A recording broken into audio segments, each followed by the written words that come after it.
In last week's LegCo sitting, the Extradition Bill, the Safeguarding Amendment Bill and the City of Douglas Bill completed their passage through Council. The Public Records Amendment Bill was read for a first time, and the Elections, Keys and Local Authorities Amendment Bill almost made it through its clauses stage. MLC newbie Kirsty Morford moved the Extradition Bill. It's fair to say for your first bill, you're in at the deep end. Yes, definitely. Extradition is not a simple subject, and obviously we have to ensure it aligns with international obligations and legislation. And obviously the UK are still reviewing their legislation and haven't finalised what they want to do either. So yes, it's a very complex subject.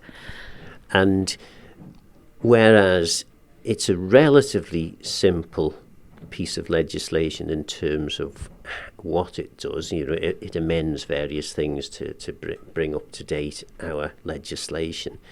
It does involve you as the mover having to understand how all the previous bits of legislation worked, how neighbouring jurisdictions bits of legislation work, and how the changes that you're making to existing legislation are going to make things different to what went on before. And that's quite a complicated amount of stuff to get your head around in an area that you probably didn't know that much about. No, I knew nothing about it before. I suppose I am lucky that because we've gone away from the UK, this is an entirely new piece of legislation in its entirety.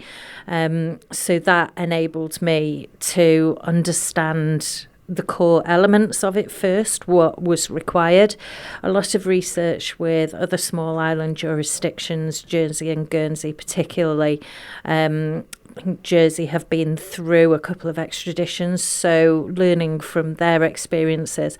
But I've been very, very lucky to have the backing of the Cabinet Office, and particularly Anne Shimon, the officer there, has been brilliant at explaining things at a level that I am able to understand so that I can then go forward with my scrutiny, because that's one of the weird places you find yourself in. You have to give each and every bill equal consideration, and even if it's not an area of your expertise, you have to learn as much as possible so that you are doing your due diligence. I mean, the one thing that LegCo has that perhaps you wouldn't have if you were in the Keys is you do have the opportunity to invite officers to speak. But as mover of the bill, ultimately you are responsible for believing that the bill does what you're saying to your colleagues it does. So you do have to put a lot of work in. I mean, how many times would you say you've had to read the bill to get your head around it? At least 6 times in its entirety. My process now, I'm starting to get a process with legislation, and I tend to read through chunks, common themes of the legislation, so that I can then research those themes, because if you take each piece of legislation in its entirety and then move to do the research, I find I forget things and miss things. So yeah, I tend to take processes or chunks or themes and research those and then move on. So yeah, as I said, they've been very patient with me. For about 6 weeks, they were getting one lengthy email a week going, right, I'm on this bit now, please. Why is it this way and why is it that way? And on some occasions, there have been things that have been found that you can have input to or have discussion about and debate whether that's the correct way of doing it or the best way. One of the comments that, in fact, I think it was the only comment that you had was from Gary Clewett. I mean, this was the final stage of the bill, so you've obviously been through other stages prior to this, but it's gone through its final stage. Gary Clewett made the point that whilst there may not have been so much debate in the chamber, there had been an awful lot of discussion going on outside of the actual formal LegCo sitting. How does that help? So as I said, you cannot be an expert in every area of legislation that you come across. And part of the benefit of having the Legislative Council is that we can come together and pool our expertise and pool our different point of view. And by working in a collaborative way, you definitely get the best outcomes. So it was great to have meetings way before it even got to keys, and some amendments were made before it got to keys, and some amendments were tabled in keys that were a result of previous conversations. So it streamlines the process. It saves the time when you're in the court environment if you can do the legwork beforehand. And like I said, it's a testament to that collaborative nature that it went through the way it did.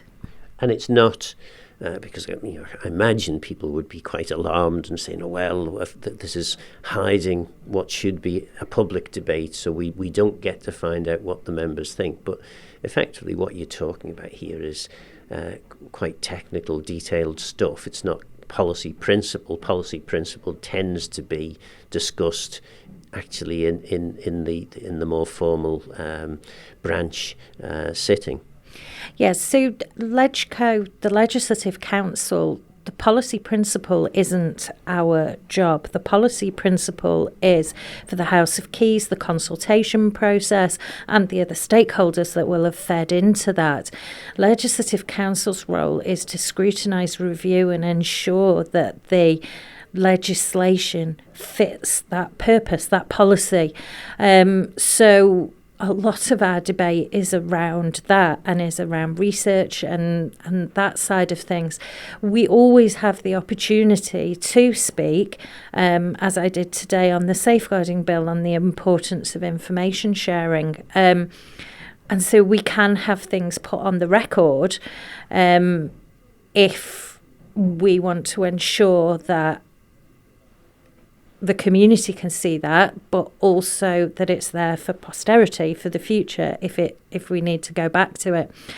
But the extradition bill is very technical, and it has to align with our international obligations. So it isn't about necessarily the policy direction. It is about ensuring those technicalities. And you mentioned there that you made some comments in relation to the safeguarding bill. What were your, it was, I was going to say concerned, but it was more like an exasperation. Yes, so for decades, right back to the Victoria Climbié case, which was in the late 90s, when safeguarding issues have arisen, there has always been a failure of information sharing.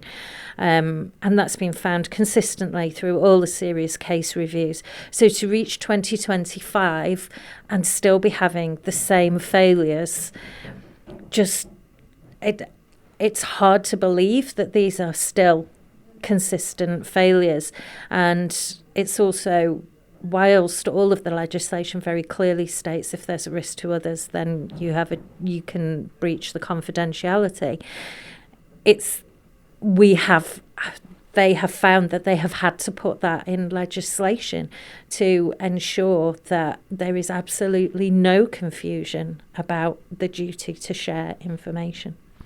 And of course, the risk, if you are one of the people on the ground and you are thinking, actually, this really does need to be shared, is that you could end up getting prosecuted for incorrectly sharing legislation. So this new safeguarding bill overcomes that. Yeah, it does offer a certain amount of protection, but I harken back to something that I said at the clauses stage, which is, as a practicing social worker, you would much rather stand up in court and defend your sharing of information when something hasn't gone horribly wrong than defend not sharing that information when something has gone horribly wrong.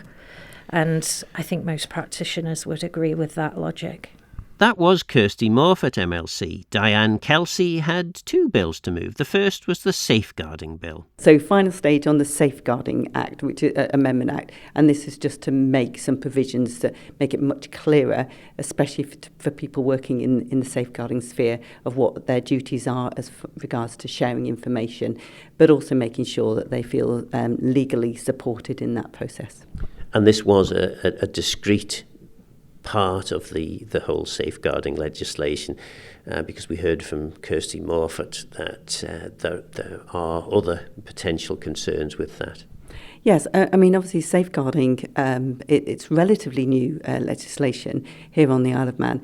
And so, in fact, we're already talking about whether we should do some post-legislative scrutiny on it. This bill that I have moved and we've gone to final today is very much about protecting vulnerable people in the... If a professional knows something that they should share it if it's a safeguarding case. So it's also a couple of other minor administrative things to do with the Safeguarding Board, but it's very much about talking about best practice so we can do the job as well as we can and support practitioners in the field. And I suppose with the benefit of hindsight, it does seem a bit silly listing in primary legislation who should and shouldn't be on a particular board. On this one, it's more about the independence of the chair of the Safeguarding Board. It's really important that they are able to hold anyone to account. If you start to water down or make it vague whether they're independent or not, there is a possibility of interference in some way in the future. There was no indication that was happening, but the chair of the Safeguarding Board said, let's make sure it's clear it's an independent chair, so it's not at the behest of ministers or a senior officer somewhere. They are independent and they work very closely with the network of safeguarding boards across the UK, in fact across the world, if they're doing similar things. So it's about best practice and being able to hold people to account, a little bit like a commissioner being held, and I don't mean local commissioner, I mean somebody who in law has got a role to do, and that's why we've gone for the independent chair, made it very clear, as opposed to just leaving it as chair. And then we move on to what should be a relatively uncontroversial piece of legislation, but you've managed to upset the captains of the parish. What's going on there? I'd like to think because they're some of my favourite people, the captain of the parish from my previous life. Now, I think there it's very much about saying, if the captains of the parish who've had this role for many years, they can call hustings at any time, requisition meetings at any time on any matter. We need to allow them to be able to do that. And I think there was a concern based on some changes that had happened in the past that they were going to be stopped from doing this. What we're trying to do now with the current bill is to make sure that if a captain of the parish wants to hold 1 or 10 meetings, they're absolutely able to, and don't have the interference of the Cabinet Office or anyone from Douglas telling them how to run their meetings. But also that there's a responsibility for us to have a standard of meeting in every constituency, which will obviously cover either in some cases several parishes, or in the case of Douglas, several in one city. So it's really important to ensure that the electorate get the chance to see their candidates, and in whatever manner. And in fact, the Lord Bishop raised a really good point. You have community meetings, and they can actually, it's closer to the people then. So I still wholeheartedly believe the captain of the parish should be able to have their requisition meetings on any matter, including for elections. And in essence, what the bill now allows for is that the returning officer, who in this case is, I'll use the old term, the chief secretary, I forget what the new term is. Chief Executive Officer, Isle of Man Government. Okay, in essence, they have to ensure or have the ability to ensure that requisition meetings are held in a reasonable fashion, and everyone who stands in an election has the opportunity to speak. That's the kind of, on the one hand, that's the concern being expressed, which is, I think, a legitimate concern. But then on the other hand, we're talking about the person who runs the government and is instructed by the people who he's overseeing getting elected. There's it feels as though perhaps that's an unfortunate part of all this. And I think what the bill is trying to do is say that there will be a standard set, but it doesn't actually stop any other things happening out in the parishes or the towns and city. So I'd like to think in when this hits the ground, we actually get even better understanding of what hustings are for elections, but also doesn't stifle local discussion, which may or may not include every single person standing in a constituency, or in some cases, some people cannot attend a meeting and then never get the chance to go to a political husting prior to an election. And that would be unfortunate. So I think there'll be certain standards set, but still allow for local meetings to happen and be called at any point by the wonderful captains of the parish. And I think it's a great institution that we really should be supporting. I don't think we realise how great an institution and how lucky we are that we have that those offices, and I say offices, but those excellent members of our communities that do so much. And it's, apart from on Tynwald Day, they're sometimes seen as a group of people we don't normally see actually behind the scenes, but actually in their local parishes are doing some wonderful stuff. I would like to say this bill does not stop them from doing that, and it actually frees them to organise how they wish. And also part of this bill was implementing some recommendations made by the election observers from the CPA that came over. And of course, we'd heard on agenda a few weeks ago from Rob Collister, who had been an election observer down in the Falkland Islands.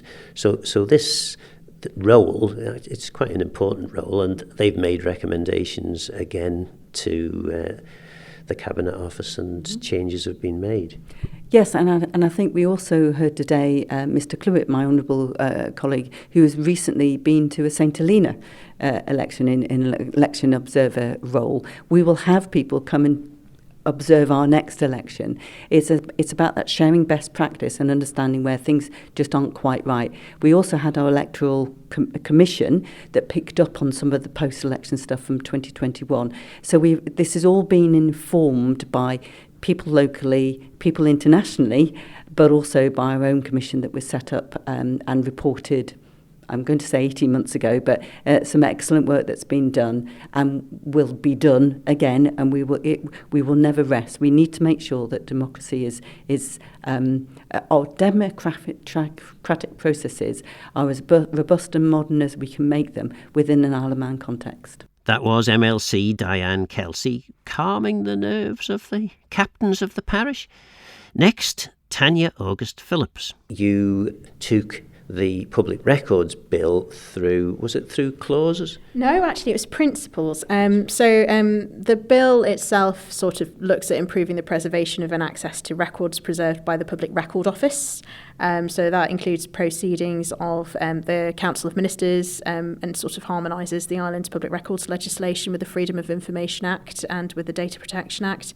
It falls back on the motion of Tynwald that was passed on the 19th of July 2023 and implements the Registrar General's subsequent report to Tynwald Access to Public Records and Council of Ministers proceedings, which was approved by Tynwald in November 23.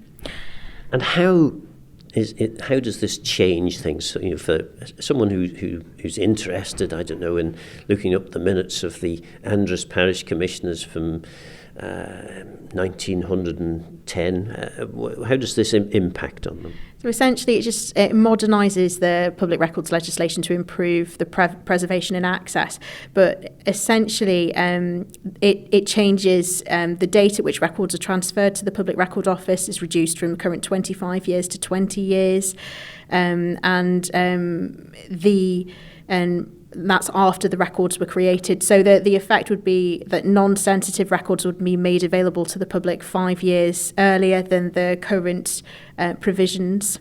And then the bill amends the Public Records Act 1999 by reducing the standard closure period for public records. So that's the period before they become available for public inspection at the Public Record Office from the current 30 years to 25 years after records were created as well. it is an underutilised resource, the Public Records Office, isn't it? Certainly is, there's so much that you can learn and find out from there, and basically this is making it more likely that you can get to current information than perhaps would have been the case before this piece of legislation. But it increases the level of transparency, which I think was Daphne Kane, MHK's sort of intention behind the motion. It increases that transparency. It lowers the amount of time taken. I mean, a lot of this, it is sensitive information, but it needs to be. We need to be very, very cognizant of the fact that people should have access to this as soon as possible. That's precisely what we're intending on doing, albeit not by all that much. We're making another step forward in relation to transparency and opening up these records for public access. And on the subject of transparency, you invited me to a meeting. Well, tell me what was the meeting? So the meeting is the business and functioning of Legislative Council.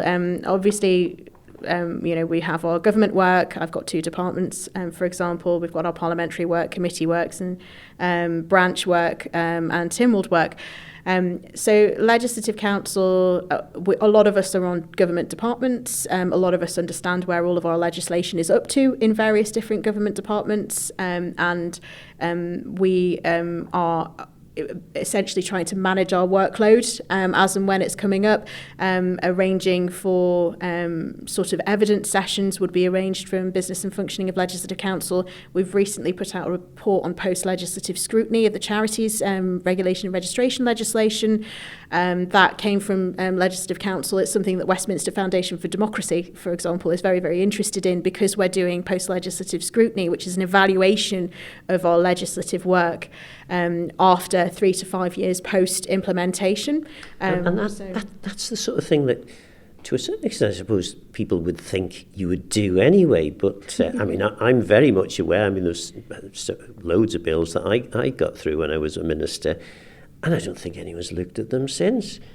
Yeah, I think that's very much the case. We don't have an unlimited resource. Saying that, there is a lot of sort of policy scrutiny as and when things come up in various different departments. So I have to be fair when I say that, policy officers, where they can, if they pick up on problems, issues, they will look at the wider framework, including legislation, and whether or not there's any legislative changes that are needed off the back of these problems.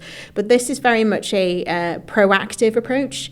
To looking at some of the pieces of legislation that we know are causing problems that the public are concerned about, like charities, say, for example. There was an awful lot of interest in that, and kind of looking at these things and saying, are they 3 to 5 years post implementation? Does it work? And that's actually a really, really important question. Is it doing what it was intended for it? We go back to principles. This is what we intended to do. Has it actually improved lives in the way that we expected it to do so? And we then sort of evaluate off the back of that and make recommendations, like we did in the last Tynwald sitting, and with the Attorney General, who's responsible for charities registration and regulation. And then he provided a report in response to that and accepted all of our recommendations. We had a slight amendment, I think, from the Speaker, and that was quite welcome in Tynwald Court, so we passed that, and the Attorney General is now cracking on with some of those the things that we've asked him to go away and do.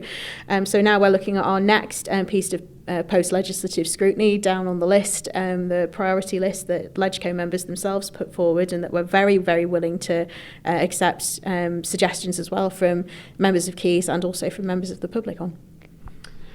And what your committee can do is assist in making a smooth passage for business going through Legislative Council. What you can't do, though, is legislate for probably every single version of Council of Ministers there's ever been, waiting till the very last minute to get a whole load of really important bits of legislation through.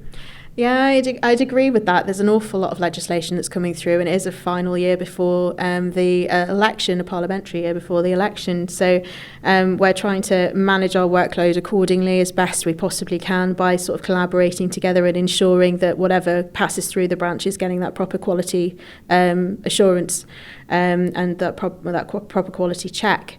But no, we can't control any of that situation. That's very much for the Council of Ministers to decide on what they do and don't move. That was MLC Tanya August Phillips. Finally, Rob Mercer brought our legislation up to date with the recent change of Douglas to a city. It's really a tidy-up operation. Obviously, for over a century, Douglas has been known by another name, the Borough of Douglas, the Douglas town of Douglas. And of course, in 2022, it was granted city status.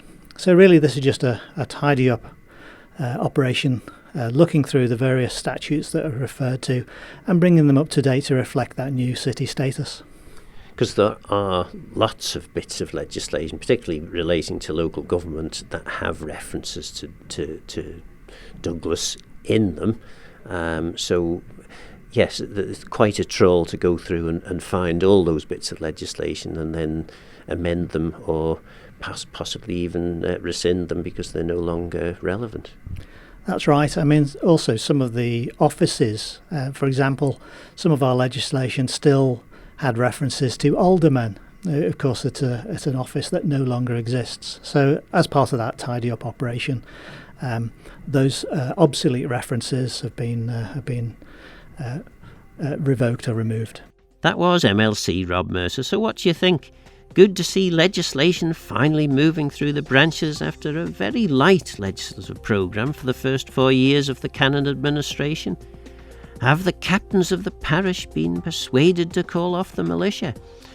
Don't forget, this programme is available as a podcast. For now, I'm Phil Gaughan. Go to Myos and Geisteachrum. Thanks for listening.